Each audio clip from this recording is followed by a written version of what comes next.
On today's Question of Faith, what did we learn about priests from Catholic University? Hey everybody, this is Question of Faith. I am Mike Hayes. I am the Director of Young Adult Ministry here in the Diocese of Cleveland. And I'm Father Damian Ference, the Vicar for Evangelization. And I am Father Eric Garris, Vocation Director.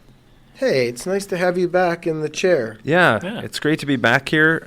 Those of you who listened last week, I was also on.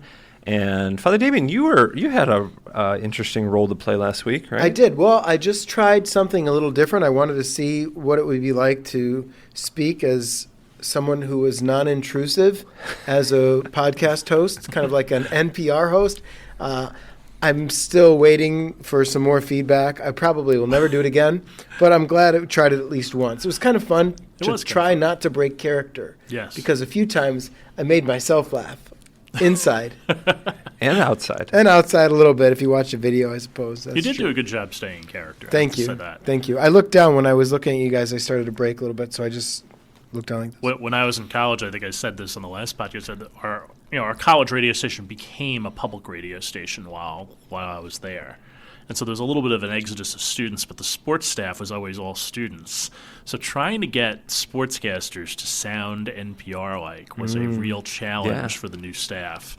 And it just didn't really seem to fit. And finally I said to them, guys, I hate to tell you, sports is kind of like a rowdy, raucous kind of thing. Like it's not, well, it's 1st and 10, and there's 10 yards to go. It's an old YouTube video. It's a guy who you can tell is like not into sports at all, and he's trying to commentate, and he gets all flustered, and he's like, and then boom goes the dynamite. It's this just like them. It's like a basketball game. Someone makes a three. That's his response. He doesn't know what to do or say. So is that where that came from? Boom goes the dynamite. Oh, I didn't know the origin story. Yeah. That's cool. That's funny.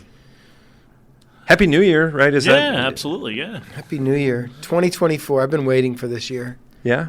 For what, a whole year? Me no, too. Just for a couple weeks. Okay. I knew it was coming. Yeah, can sneak up on you. No. Yeah, I've been waiting. Hopefully this is my ordination year. We still got 4 months to go or so. So, almost 5, yeah.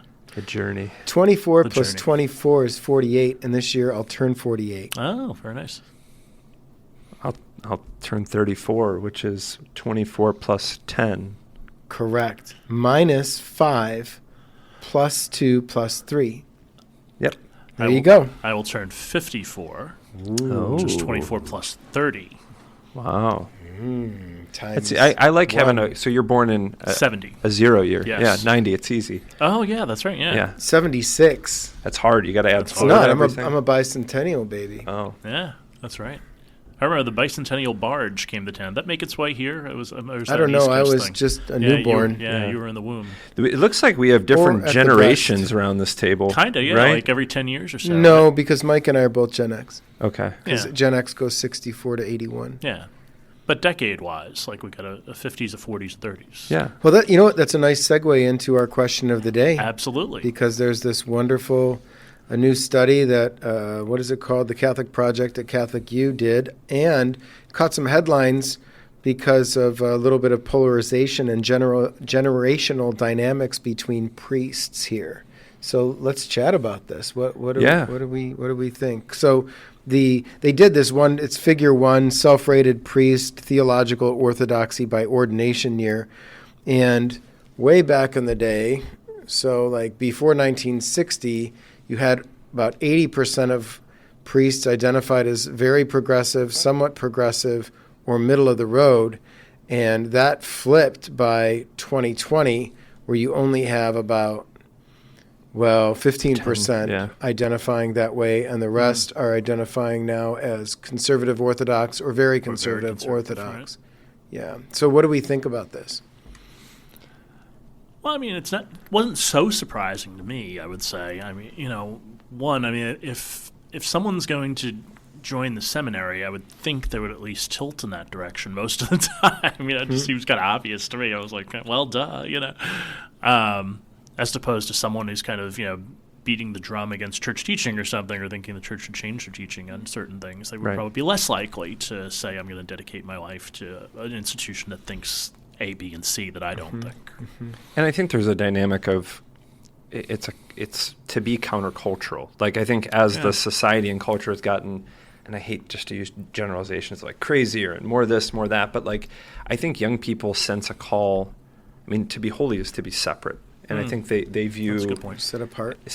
Like that to be not of just merely the things of this world, and to have a devotion towards that which they hold to be good, true, and beautiful. I mean, I've seen that at least in the discerners I work with. Sure. Like they're committed to something not just of this world, but and I think they view that having the secular influence on church or whatever it may be. So, and if you look at even the label Orthodox, like, what's the opposite of Orthodox? Unorthodox. So that wasn't teaching, part of it. right? So I don't know if I'd ever check off like I'm not I would always want to be with church teaching. Yeah. But if you think back, so it was before 1960, so before the council, and the church was at a major time of renewal during the time of the Second Vatican Council. Right. And I think a lot of the priests were very excited about this.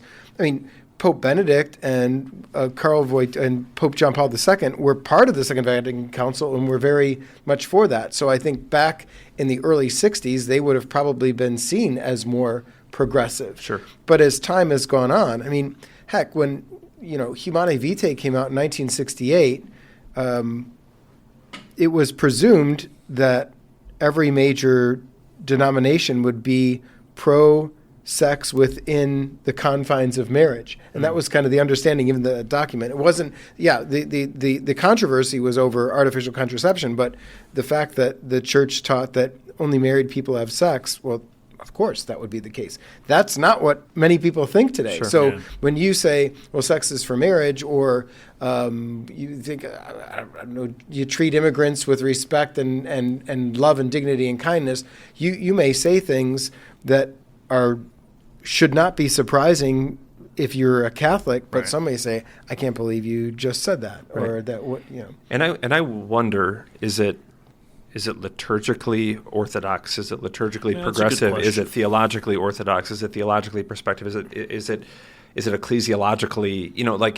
And that's where my difficulty with these terms is that, and we were saying this before, like we're imposing terms upon something that that becomes your identity. What about being Catholic? What about being all these things? What about loving the poor and loving and like caring about individuals in prison and caring about children prior to their birth? These things aren't mutually exclusive, and both and, yeah. Right. And is that orthodox? Yeah, that's what the church teaches. Right. Is it progressive to say I care more about this than that? I don't know. Yeah. Father Damien, you said this to me one time. Like you said that, like when the councils, you just said this in a way a second ago, but I'm going to take it just a little differently. Like when the council came, there was sort of like a great spirit of reform, only because there were obvious reforms that happened. Like the altar turned around. There were things that were visible to people that people embraced. And that some people were a little thrown off by. And so many of the priests who embraced that, I think, were looking for more changes to come. And then when they didn't come, there might have been some disappointment on that end. And now I think a lot of those priests are saying that when they saw changes start to come, they knew that there was going to be like an obvious backlash to that as well. And so maybe that's what we're seeing a little bit as well at this time is like, well, okay, we had this reform. Now let's reform the reform and see where we go from here. Yeah, and back to the whole generational bit, like I think there is a different spirit within the Diocese of Cleveland because we do have our own seminary that we're not just forming men in a general way, but also the priests of the diocese, I hope they know that like they have a role to play in these men's formation. And like I look at my own time in seminary, I was sent to various parishes with various priests who were retired 60s, 50s, like all over the place. So I think there is this sense of like learning from one another and not defining ourselves over and against one another. Right. Yeah. And it's not like, because you're older, you're this, and I'm younger. I want to bring back Trent, and you want to like. No, I think there's a fraternity and a communal spirit that exists here. That among priests, it's not. I don't care. I'm liberal. No. I do think it's very important to have priest friends who may not think like you. So, for instance, or even if it's not about the thinking, or have had different experiences. So my first pastor was ordained in 1968, biggest ordination class the diocese has ever known. and he started his formation before the council and then saw it through. And so he did not like the cassock at all, because back in his day, they had to wear it. Even if they got to get up in the middle of the night to use the restroom, they had to put their cassock on. So he's like, nah. I liked it. And at the parish, I didn't wear it all the time, but I wore it from time to time. And I had to explain to him how I received that same symbol, which to him, at first, he's like, why would you? I'm like, we don't need to go back there. I'm like, where am I going back to, man? Yeah, you don't know what that was. I like the way that it looks. I think there's an identity. I think it speaks something of commitment. I don't know. Yeah. There's different experiences of church. And I'm in a priest support group. We meet every month. And in our group, we've got guys in their 30s, 40s, 50s, 60s, and 70s. And I think that's really healthy. It's kind of like our floor here in parish life. It's the same. We have from 20s and to 70s. And we have people who have experienced the church in different ways. And so Bishop Malesic likes to say that there's enough room within the bounds for everyone to be. So maybe some people color on the right, some people color on the left, some people color in the center. Stay within the bounds and we'll be all right as church. There are certainly limits, but there's also different styles and different emphases. Father Casey Cole says some similar things to what you just said. He's a Franciscan, and he said he wears his habit regularly. Out in the street, to the grocery store, things like that. And some of the older guys get on him about it. And he said, well, wait a minute, why do you dress the way you dress? Help me understand, which I always think is a good question. Help me understand. And the guy said, well, I want to dress the way I dress in civies because that's how the poor dresses, and that's who we're called to be with. And so Father Casey was like, okay, I understand that. And so he said, so once in a while, I dress that way. Sure. And he said, just to see what that's like. And he said, well, I dress the way I dress because then younger people come up to me who would never come up to me in any other way because I'm they recognize me as a priest, and they want to ask me a priest. There's a visible symbol there that makes it attractive to them to come up and ask a question or to talk a little bit about faith, where they wouldn't do that before. I saw that on campus. Like we had one of the craziest things I think I've done, not crazy, but I mean strange maybe. I was one of the chaplains for the gross anatomy lab at a medical school. And so me and Father Pat Keeler in Buffalo went into the gross lab one day, and there was a young guy in there, and he ran over to Father Pat and said, Father, he goes, I'm so glad to see you. My grandmother just died, and I've been sitting in this lab around death all morning. And he goes, and I just need someone to pray with. And I'm so glad to see you. Now, if I had walked in there as layman Mike, would he have come up to me as quickly? No, I would have had to introduce myself to him. Sure. And then maybe he might have opened up. But there's something to that symbol still. I think, Right, and I think the externals, obviously matters, and the way that we celebrate Mass and vestments and all, but if you're just going to define a person by that, that's not fair to the. I remember there's a priest in our diocese who, I really never knew, but would see all the time, and I knew that he was different than me, just as everyone else is, but longer hair and sandal. You're like, oh, this guy's a hippie from the 70s, but do you sit down and have a conversation with that person, or do you let what you perceive to be what makes you different create a divide between you? I don't think so. That's why I think I've said it on this podcast before. My favorite day as a priest is Tuesday of Holy Week, when all the priests of the diocese get together and we have dinner together, and you sit there and there's so many things that make us different, but the one thing that unites us, and that's what we celebrate. Yeah. And you've got the lion with the lamb, the left with the right, the this with the that, and it doesn't matter because what matters. Yeah, and then you renew your vows together that night in front of the whole congregation. Yeah. I think, too, in terms of history, there was a time after the council where things were shaken up and needed to figure out some settling. So in many ways, there was not a catechism until 1993 or 1994. Yeah. I don't know when Veritatis Splendor came out around the same time. So there were some clarifications that took place that needed some time after the council, and I think the experience has been different for different generations. So baby boomer, Gen Xer, millennial, and now Gen Z, there's all sorts of different things. So back in the day, if you would not see a young woman come into the chapel with a veil. But that's pretty common today. Sure. I don't think anyone says you have to do that, but some people like to do it, so that's what they do. Yeah. So I don't know. And I also think young people, because things are changing so rapidly and so quickly, want something that is not going to fade or leave or change. I mean, everything's there's if something's alive, it's going to be growing. But I think they want to say, I want to be part of something that I know is going to last and endure.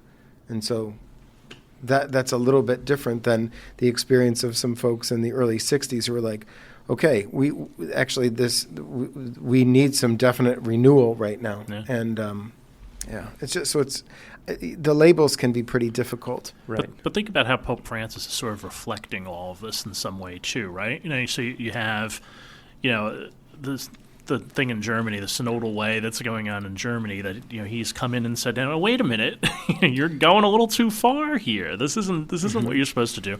And at the same time, you have sort of a pullback of Pope Benedict's non-restriction of the Latin Mass to be celebrated, and said, "Well, no, some people are taking that too far, and so we got to come back to the center in some way." Sure. So I know that part of the impetus for the Holy Father releasing Traditiones Custodes was that he had heard that some who had rejected the Novus Ordo and only wanted to participate in the what was formerly known as the Extraordinary Form also had rejected parts of the Second Vatican Council. Right.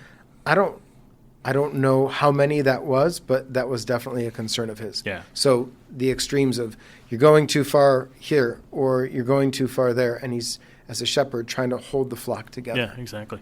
It's funny, a priest friend of mine was a radio broadcaster on a Catholic radio station somewhere, and and I'm interested in those things, obviously, right? And so I came up to him and said, "Hey, Father, how's Radioland going?" He goes, "Oh, you didn't hear?" And I said, "Hear what?" And he goes, "I was fired." And I was like, "You were fired?" No, this guy was a very traditional kind of guy, and just in general, right? And I said, "What'd they fire you for?" He goes, "They wanted me to say that the Second Vatican Council was not a council." And he's right, Father Eric's looking at me like, "What, are you crazy?" And he was like, and I was like, "No, the Second Vatican Council was a council." And he goes, "It's part of our church. It's infallible teaching in the church's teachings." Yeah, and it just made me laugh. And I was like, "Okay, whatever." And he was like, "Yeah," he goes, "They're going too far." I was like, "Well, then you're glad to be rid of them, I suppose." And he said, "Yeah, pretty much." So yeah, it's always good to kind of test both sides of these things and say, well, okay, where are we today? Be a good Thomas. Stay in the middle, the golden bean, in all things but charity. Charity has no excess, but yeah. Moderation in all things, including moderation. Yeah. Except charity. Except charity, of course. Charity. Yes, of course. Yes. All right. Anything else from our study, Catholic view, that we want to cover? I think these studies are good, and I know that in particular CARA, which is run out of Georgetown, does similar studies, but do them for seminarians and newly ordained. Yes. And, you can get certain data points from them and different things that I think give at least a pulse or put a name to some things. But ultimately, it gives a snapshot of a snapshot. I don't think it's everything. And is there polarization? Yes. Why is there polarization? Because we're different. But back to what I said before, are we going to harbor these differences, or is it going to be, all right, we can come around the table and we can be revived by the Eucharist and be celebrating all these things together?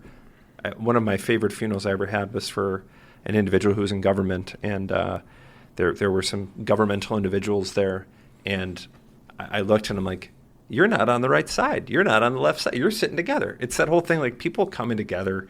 I mean, what matters brings us together. Let's celebrate it. I always say weddings and funerals bring families together. Yeah. Right? It's everybody has to sit together now. It's like Thanksgiving, I suppose, although it can be a little dicey. But weddings and funerals generally do that for families, I think. That's good. Good. Church. Stay with the church. Yeah. Speaking of the church. Not apart from. Where are we going today for church? We're going to St. James in Lakewood. Oh, right, yes. Which is part of the little new configuration. So Father Kevin Albert was already the pastor of St. Luke on Bunce and Clifton, and now he is taking over St. Clement, and St. James. And Father Garris and I have the honor of assisting at weekend Mass help at all three of those places. And I'd like to talk about St. James because I was there recently, and in my homily, I pointed to at least two, either parts of the church or frescoes. And after Mass, I actually mentioned St. Athanasius, and then someone did point. I said, I'm sure Athanasius is in there. Someone found the stained glass window. So the church is based on a beautiful cathedral in Sicily, and it is ornate, it's colorful. I think it's one of the most beautiful churches in our diocese. And so I decided to challenge myself. Every time I celebrate Mass there, I will tie in some of the architecture or art into my homily somehow.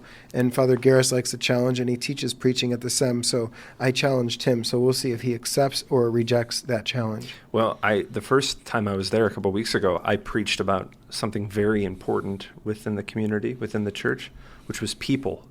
So I had mentioned at the end of Mass that the building itself is under some pretty severe disrepair, and they've got some issues with roof and things falling down. But when I had Mass, it was such a nice, vibrant, young community. Like I always say, if there aren't crying babies in Mass, there's no life. Like that's a sign of a vibrant place. And but I told them at the end, I said, I don't just say this everywhere where it's like, it's really great to be here. Like I said, it was so nice to have such life here. And I had a woman come up to me afterwards, and she had tears in her eyes, and she said, Father, I've been coming to Mass here, and I've just looked around, and I've seen how this place has fallen apart. And I've focused so much on the externals that I've not focused at all on what's happening actually within the community. And she goes, I saw life. Like, so thank you for showing me that there is life here. Yeah. One of my priest friends said recently, sometimes the Lord wants to prune before he lets things grow back. Yeah, and that's a good point. Bringing that down to one Mass maybe was the pruning, and maybe the life is coming back. Yeah, so. And we've talked about that. I know parishes have changed Mass schedules that like in the Eucharistic revival, less Eucharist. I'm like, no, would you rather have, one Mass? Or are you going to have 3 Masses with 20 people or one with 60? There's a sense of being a part of something. I'm not saying that there were 60 people at Mass, but there was a vibrancy that was there. So, and it's a beautiful, beautiful. Father Ferenc posted something to the effect of, like, you feel like you're in Italy. You don't feel like you're in America. Yeah, that's you true. walk in, you're like, where am I? I've been there for Mass. I've only been there for Mass once, and I went to a fish fry there once. But the vibrancy at both times that I was in there, I was like, wow, there's a lot of people in here. Yeah. I was like, this is really great. Did you preach from the ambo? No. Okay. I read from the ambo, and then I preached down front, because that's what I normally do. I like to preach from the ambo because that's where the word's proclaimed and broken open. Yeah, but if you read the germ, it says you may preach from the ambo, the chair, or another suitable space. I know, but I felt like the ambo is like 8 feet up in the air, and you're like over the people. So that was kind of a weird thing. Yeah, that's why I preached from where I preached. Yeah. It was another suitable place. It's good. Good for you. I've reflected from the center myself as well, Father, so I'm on your side here. But yeah, so St. James and Lakewood. Go there. Check it out. Go visit it. Check it out. 10:30 Mass on Sundays. They have one Mass, but it's worthy. Yeah. Yes, lovely place. And then our readings for Epiphany. Wow, it's Epiphany already. Yeah. We're already in January. Yeah. And so Isaiah, rise up in splendor, Jerusalem, your light has come. The glory of the Lord shines upon you. See, darkness covers the earth, and thick clouds cover the peoples. But upon you the Lord shines. Over you appears his glory. I just love that. Yeah. I think of my classmate, Father Jacob Bear, who one year at Advent Lessons Carol sang the Rise up in splendor, rise up in splendor, rise up in splendor, your light has come. Yep. It reminds me of Father Garris' favorite song from the Breviary. It's from Tuesday. Zion, sing, break into song, for within you is the Lord, with his saving power. We never sang that until rise and shine forth. When I came back from CUA, because the Capuchins sang it, and we never sang it, so I introduced it, and the guys Father hated me Ferenc for got it. up. He's like, "We're going to do this." It's like, it's avant-garde. It's all over the place. It's not.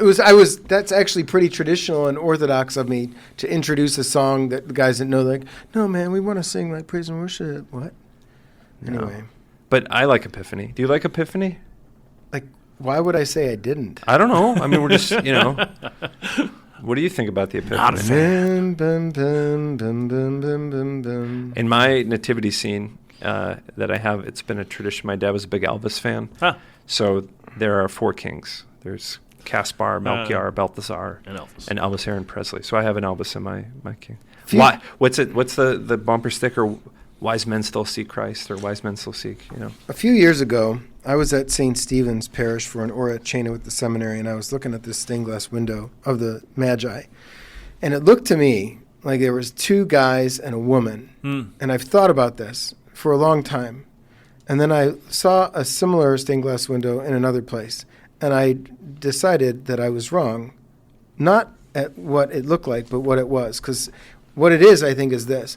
One of the kings is old. He has gray hair, big crown, gray beard. And the other guy has like brown hair and a brown beard. But then the other guy, who looked like a woman, didn't have any beard and kind of had female features and just a little hat. It didn't even look like a crown. But what I realize is it was supposed to be the 3 ages of man, meaning humanity in general. So you have old, middle age, and young. But they all are kings. So the person wasn't being avant-garde as the artist, although it did look like a woman. In the same way that sometimes John the Beloved, because he doesn't have a beard, looks feminine. Sure. If I can say that. Like more feminine features because he lacks beard. Anyway, so what I once thought to be the case is not the case, and that's what a phenomenologist would do. It's not that my senses tricked me; it's that I didn't think hard enough about it, and I realized the truth through phenomenological manifestation of the object. Well, I'm a dative of manifestation. It revealed itself to me. I just needed more time with it. Right. I jumped to a conclusion. Yes. Mea culpa. Nah, you're good. Thank you. We still love you. Seek Christ. I do. He seeks you out. that's my, yeah. There you go. That's the And the Magi, they were all about science That's right. and all about truth. And they didn't think that the Christ was somehow opposed to the truth. He is the truth. Faith and reason work together. Be a good license plate. On that note, yeah, exactly. Faith and reason would be a good license plate, indeed. Be on the lookout for the Faith and Reason mobile. See. A little less so now that you're hopefully. a little less of a commute. Yeah, hopefully. Yeah, that's a good point. Yeah. Hopefully. Because you still could travel around the diocese a lot as vicar for evangelization. See. As do I. As do I. As you as vocation director. I'm going to get a skateboard. Yeah? Yeah. What, That'd be fun. jetpack? What about jetpack? No. Okay. Not into it? Nope. All right. You have the right to not be into a jetpack. Thank you. You're welcome. So, happy Epiphany. Happy coming Epiphany. Up. And Happy New Year for this first podcast of the new year. So Happy New Year, everyone. Happy New Year. Happy New Year. For old acquaintance we forgot. I don't know the words. I just know that they make that noise. Yeah, that's right. That was supposed to be a party favor or a kazoo, and it didn't come out like A little better. Yeah. I'm We not even should gonna set try- off fireworks. it. Okay. Ooh, Yeah. yeah. Father Don I think he wanted a fireworks display, he said. So. We'll That'd be fun. Okay. All right, so check out fireworks, check out Faith and Reason Mobile, and check out us next time here on Question Faith.